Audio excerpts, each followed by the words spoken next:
قبل ما نبداو ما تنساوش ديروا جيم الفيديو وتشتركوا في القناه ديال متمدرس باش ديما يوصلكم جديد اخبار التعليم. السلام عليكم ورحمة الله تعالى وبركاته أصدقائي التلاميذ والتلميذات.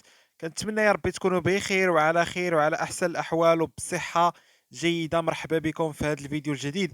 في هذا الفيديو هذا مفرح بزاف وغادي يفرح جميع التلاميذ بخصوص نتائج الدورة الأولى.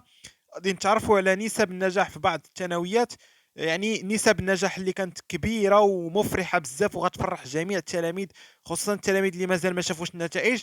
التلاميذ اللي شافوا النتائج ديالهم سواء عبر منظومه مسار او لا خداوهم في المدارس على شكل اوراق، فيكتبوا لنا شحال جابوا في التعاليق.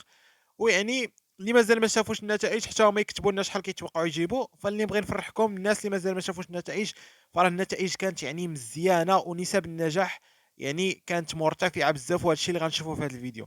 فكما كتشوفوا معايا في هذه الثانويه هذه على سبيل المثال، فقال لك نتائج الاسس الاول حسب المستويات نسب النجاح بالجذوع المشتركه، يعني هذا الشيء كيخص الثانوي. بالجذوع المشتركه وصلت نسب النجاح 94.6%، يعني نسب اللي هي مزيانه. اولى بكالوريا وصلت نسبه النجاح فيها 86.6%. الثانيه بكالوريا وصلت نسبه النجاح 99.13%، يعني في الثانيه بكالوريا نسبه النجاح مرتفعه بزاف، يعني 99% نسبه نجاح مرتفعه، وهذه اخبار اللي هي مفرحه. فبالنسبه على الصعيد هذه المؤسسه هذه كانت نسبه النجاح 94%، يعني النسب يعني كانت نسب مزيانه.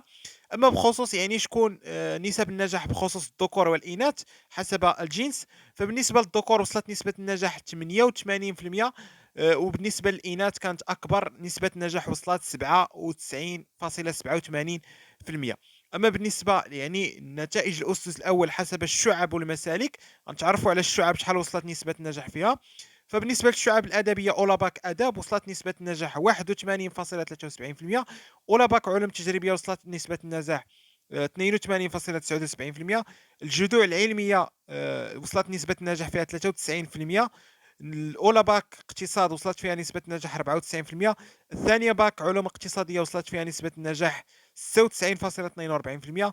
اولى باك علوم رياضيه نسبه النجاح مرتفعه 98%.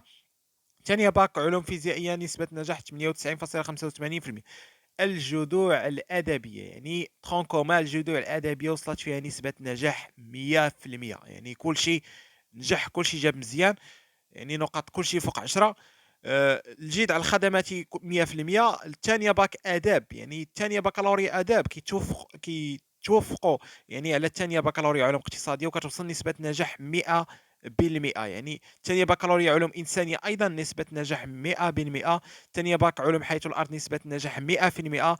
يعني الثانيه باك علوم رياضيه الف نسبه نجاح 100%. الثانيه باك التدبير المحاسباتي نسبه نجاح 100%.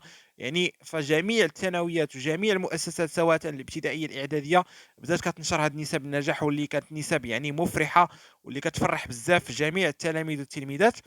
فهذا الشيء اللي كاين اللي شفنا في هذا الفيديو هذا. كنتمنى هذا الفيديو يعجبكم. فهذا الفيديو مفرح، حاولوا تبارطاجيوه باش كلشي يفرح، وان شاء الله راه كلشي غيجيب مزيان، كلشي غادي ينجح ان شاء الله باذن الله.